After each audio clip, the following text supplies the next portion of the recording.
Hi, everybody. We're coming along in this course and trust you're coping as best as you can. You'll see my coronavirus beard is growing out. I don't know if you like it or not. I find it itchy. We'll see what happens with it. But by and large, we're coping well here in the city. It's pretty weird how quiet it is. I took a drive the other day through Manhattan, and it is so odd going down Fifth Avenue and not a car. I took the green wave and drove straight downtown at 10 a.m. on a Friday morning. My goodness. But it is our city. Trust you're going to cope well over the time. We're not going to be free that quickly. And those of you in Connecticut, stay well, please. Please do. So where are we at? This week, you're working on racism, a hot topic in our country. And in my opinion, way overused. It's very politically expedient these days to call out everything as racist and use identity politics to gain votes, because there's nothing that makes people more mad than being called a racist, or makes people feel more empowered than by calling somebody else racist, because it gives you a sense of empowerment. Now, I'm not underestimating that racism is very much a real issue, but I really think these days we need to be careful that we don't get pulled in to the political parties that want to push it different ways, and we lose sense of pure, true racism as it is. So there's a few key points I want to make about it. First of all, is racism is a biological assessment of someone. That means you've looked at their biology and called them racist. You've made a stereotype about some quality of their biology. I find it tossed around so easily that if you disagree with somebody, they must be racist. Or they have opinion against you. Oh, you must be racist. No, in order to get a position of racist, you have to have actually made an opinion about their biology. That's the pure use of the word. And where does this come from? The Latin used the word prejudicum. Prejudicum, another word for prejudice, which means prejudging. That means for me to be racist against you, I will have had to prejudge you, something biologically, and call you racist on those terms.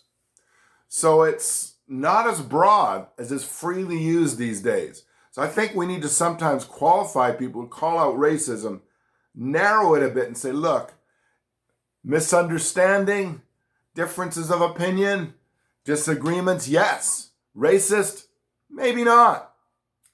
What else can I say about this?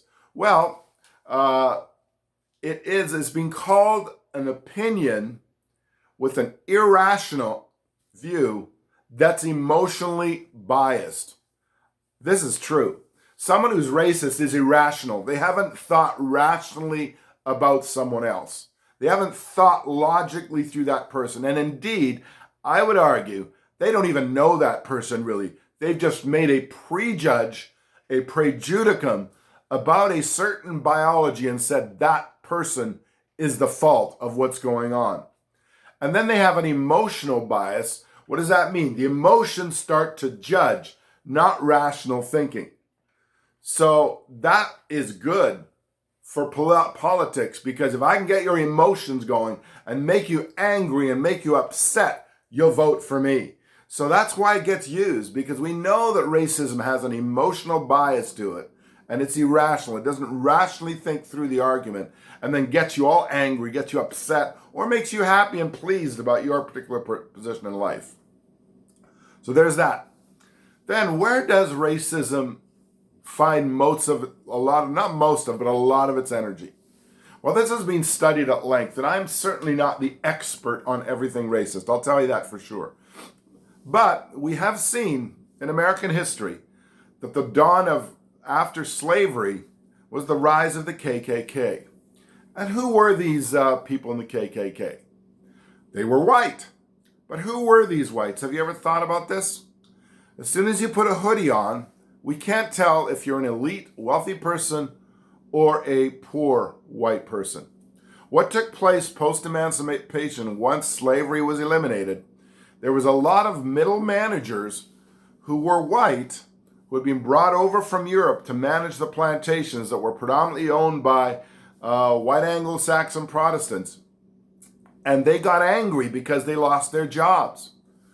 So the elites, the WASPs, the white Anglo-Saxon Protestants who had become the elites and owned the plantations and indeed were involved in politics and culture and so on, found a unique way to get the anger and emotional bias of their former managers going. Why? Put a hoodie on them and now create a whole ritual using a religious style with crosses and so on and so forth to get the emotions and the rage going. Nothing like a burning cross and no identity going. We've studied earlier in this course the diffusion of responsibility and groupthink. Well, diffusion of responsibility comes when you put a hoodie over someone's head and there is now groupthink, everybody into it together.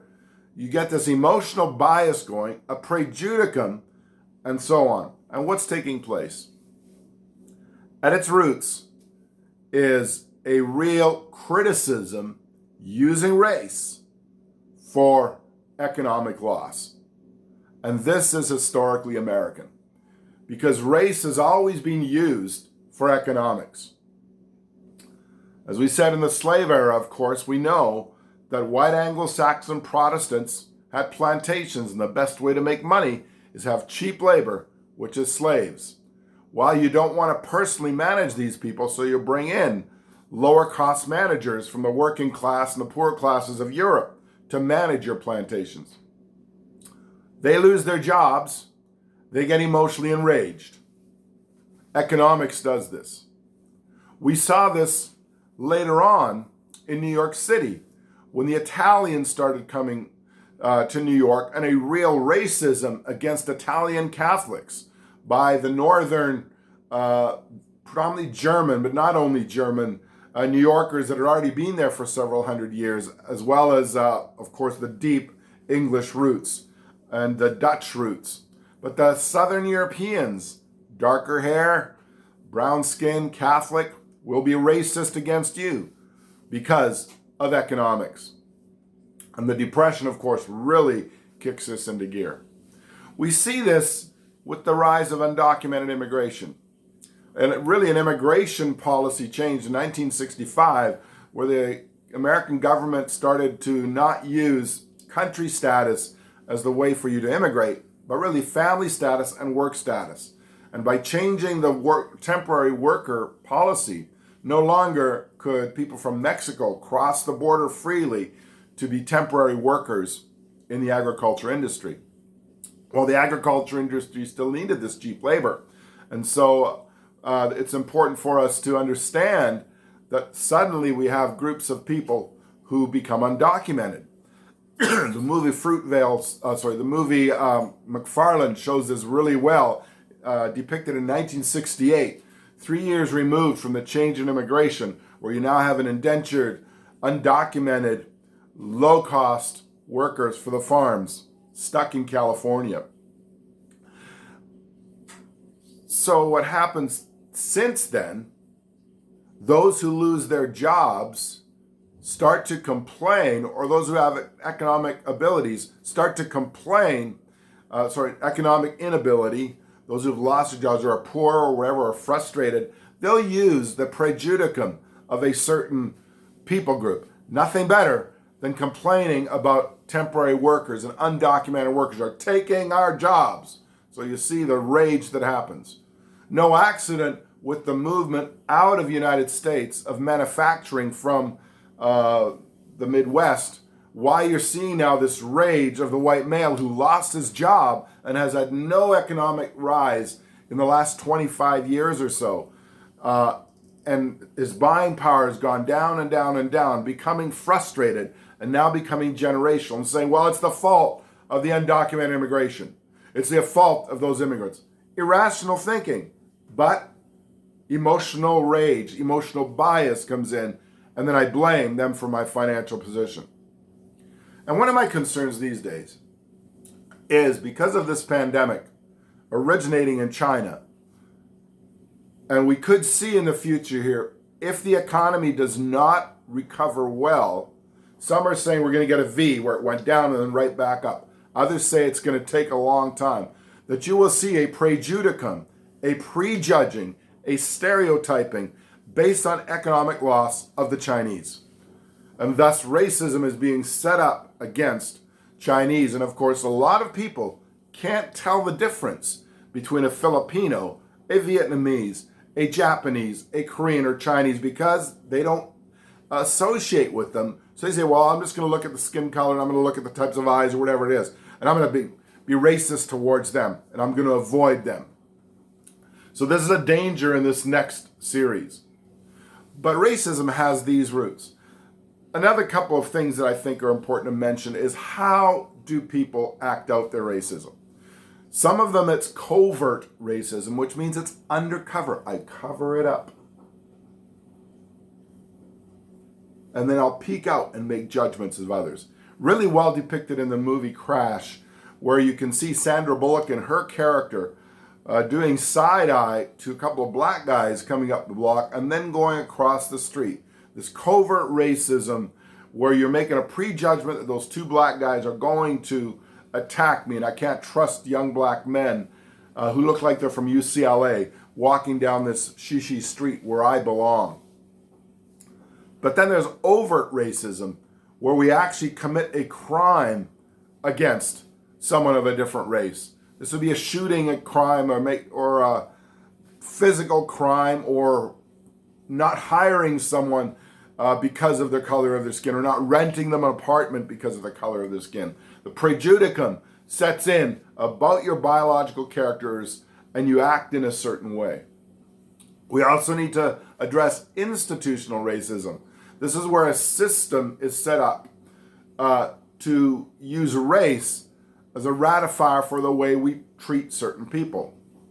Now, I've been a volunteer at Rikers Island, and I do know the vast majority of the young men that we were a part of in the program were Hispanic, Black, or Arab. So by looking purely at the prejudicum of skin color, you could make the case that the justice system is very racist, that it doesn't put white people in prison, which made me think of a few things. Number one, in New York City, you don't have poor white young men in the drug deals because they're long gone out of this city from the inner city. As Mayor Koch said in 2000, about 98% of Queens was white when he was mayor. Now you can't even get an apartment being white in some of the housing projects. So the poor that are white have fled New York City. They're not here. So you're going to get at Rikers Island this much larger percentage of minorities in prison. And there's a whole argument to be made about, because of the concentration of inner city youth and gangs and so on, that they're going to push for larger amounts of profiling in their particular characteristic and then being put in prison. But if you think deeply about it, systemic racism is about advantage. So we do know for certain white people, certainly white young men raised in the white Anglo-Saxon Protestant male power base that you'd find in certain parts of Westchester County. Believe me, I know. Rye, New York is all over this. Scarsdale, New York, Bedford, New York. Very privileged young men tracking their way up. And of course now, privileged daughters as well. They're not going to be in jail because they'll be able to have hired the lawyers and the systems in place that allow them to get around things. But the young black gentleman will rage because of the unfairness of it all.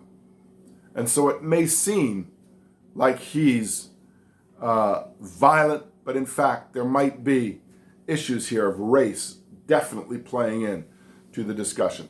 As you can see, mass incarceration and racial profiling are large issues that we can't get to really get into in a small course like this, but I need you to think about this in regards to this course. And so we have prejudicum, emotional bias, irrational thinking, covert racism, overt racism, and of course, We have racial profiling, mass incarceration, other ways that are played out in systemic and institutional racism. So get into your studies and complete them. And hopefully this will help you understand a little bit more of why people are racist. Have a great day.